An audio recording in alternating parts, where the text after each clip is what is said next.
To all you Geminis, hello and welcome to this year horoscope, the year ahead for 2013 for the Gemini. What is going to happen for Geminis when we consider the longer planets, the planets who are more far away, as from Jupiter until Pluto. And what is your ruler, Mercury, going to do during that time? So let's have a look. The thing for Geminis, or the keyword I think for 2013, is going to be the following. Financial situations are going to come to a climax, or cases of self-confidence. And that is actually key. It's going to be, especially the second half of the year, it's going to be quite adventurous. And in general, it's going to be for a lot of people that a lot of goals and wishes and a lot of what they have been wanting for years and years have now the possibility, if they're doing it right, to get what they've been wanting for such a long time. So let's have a look for Gemini, what is happening. So of course a lot of these planets are going to stay in the same houses as last year. Let's consider Jupiter at first, because Jupiter has been for quite a long time in your sign. And Jupiter will still be in your sign in Gemini as from January until the 27th of June. So the first half of the year, there's still this good energy and expansive energy towards you and possibility to grow. And that is all concerning you, and it is all concerning to find your meaning in your life, to find your purpose. So that will stay for the first 6 months of the year. Jupiter then shifts into Cancer in your second house, and Jupiter is going to do a lot in that year because it triggers the Pluto-Uranus square. Now, what does it mean? Well, it's a bit of a repetition when I say that Pluto is for the Geminis, it's in the 8th house, and Uranus is in the 11th house. So that will still be the case for the whole 2013. So Pluto in that 8th house is very transformative when it considers 8th house stuff. Could be money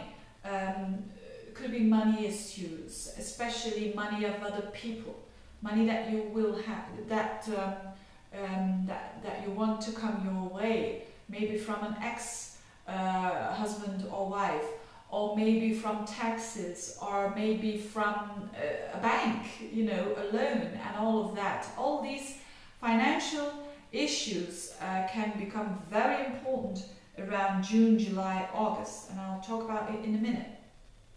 The other thing is that it can, on another level, it can mean that your self-worth, or the worth that you are getting from other people, especially from that other person very close to you, is transforming you, is doing you good.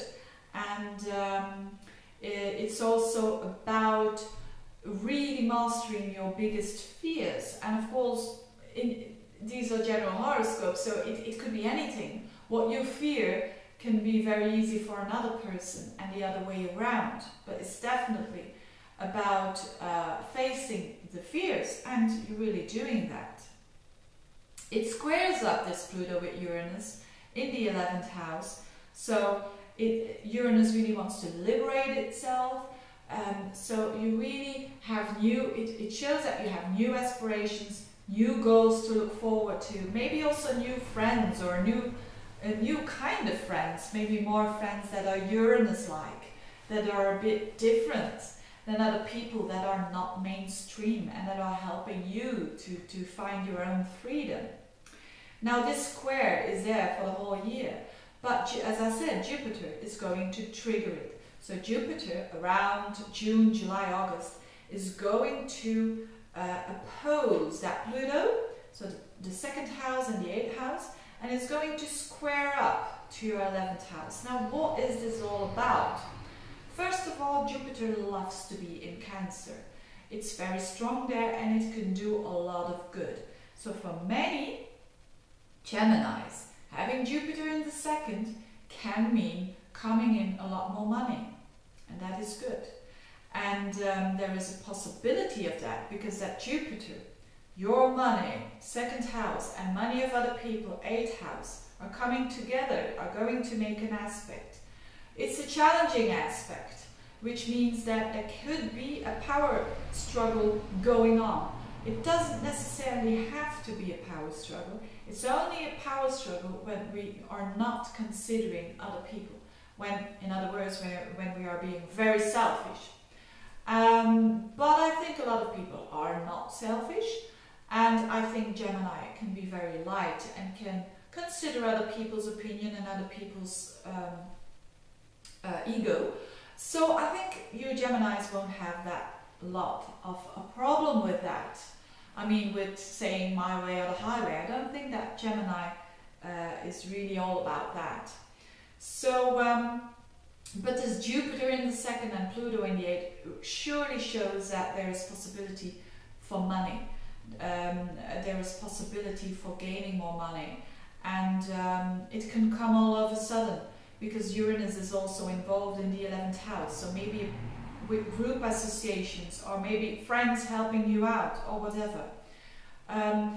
If it's not on a money level, it could be on another level, and that has to do with that self-worth that I was talking about. So that can have to do with that through other people you are really gaining a lot of self-worth. You could say, I prefer money.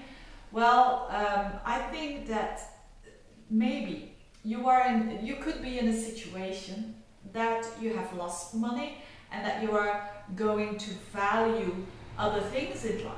And I think for a lot of Geminis that is going to be the case as well. So not really on a material level, but doing something different, and because of that, gaining a lot of self-worth. And it could be funny that maybe changing a job, and maybe a job more in the Neptune world, I will talk about that in a minute, and because of that you're earning less money, but you're gaining a lot more self-worth.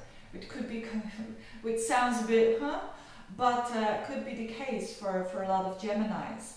And on another level, it could simply mean just being more content with oneself, being more content with your own resources that you're having, because that's Jupiter in the 2nd house. So it's really good. It's really nurturing you because it's in Cancer. So you really will feel, or a lot of Geminis, especially the ones who have an ascendant in Gemini, will feel that nurturing aspect, that financial and emotional stability that is becoming stronger, especially after August. This is going to be a more significant part of your life. Emotional stability and also financial stability, and they're working together. If you are allowing other people's money in, or if not only money but also help of other people, if you are allowing that, you feel more stable, or you could feel more stable. Now, what else is happening? Neptune in the 10th house for the whole year, just as last year. It's in Pisces. So if you are a Gemini who has an ascendant or personal planets around 0 until 5 degrees, you will have a square with that Neptune. And I think some Geminis can really, especially those, can have difficulties or challenges because they want to, they are really much on a thinking level, Geminis, normally, unless you have some Pisces planets. But it won't do you well to really want to understand everything on an intellectual level. So the advice I give is, if you're having that square between Neptune and Mercury, is letting go a little bit of your thoughts and trust your, trust that what is happening is for the good. And it probably concerns your 10th house, so your work. So it could be that for some Geminis there is missed considering work, and that maybe has to do with what I just talked about. So it could be the case that you're really not knowing where you're heading at in 2013. That doesn't mean to say that what you're doing is bad.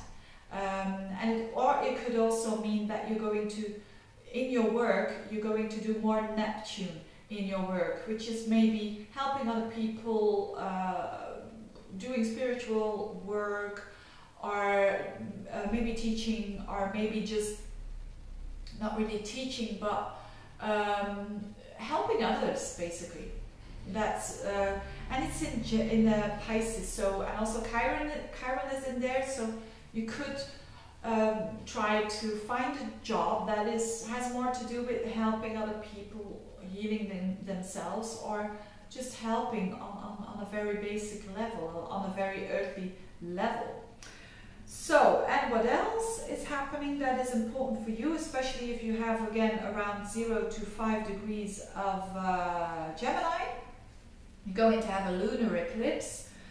There's a lunar eclipse that's 4 degrees of Sagittarius on the 25th of May. So that shows that the moon will be in your 7th house. So for a lot of Geminis, there's also a lot of happening around that period in the relationship. Something comes to fruition.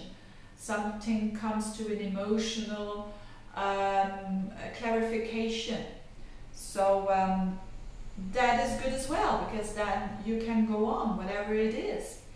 And with Jupiter being there in that 7th house still around that time, it shows that whatever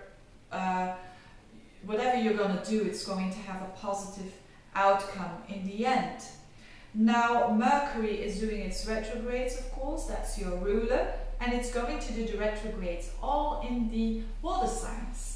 So the first retrograde is from 24th of February until the 18th of March in Pisces. So that's your work area of life.